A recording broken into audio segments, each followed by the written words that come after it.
Wanneer er een moment komt dat iets of iemand faunabeheer tot de orde roept, want wat mij betreft neigt het inmiddels wel een beetje naar misbruik van een rechtssysteem.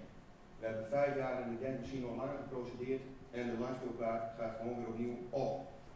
Je hebt een ontheffing van de provincie, een positieve uitspraak van de rechter, maar ik maatschappelijk draagvlak is en blijft niet zaken.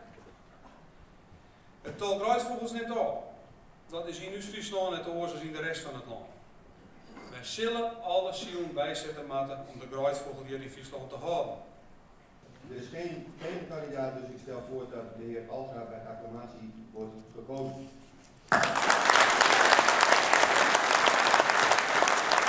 Die 2 dagen die hier uitzitten, die 6000 euro die we meenemen, dat heeft geen echt effect op de omgang van de lippen.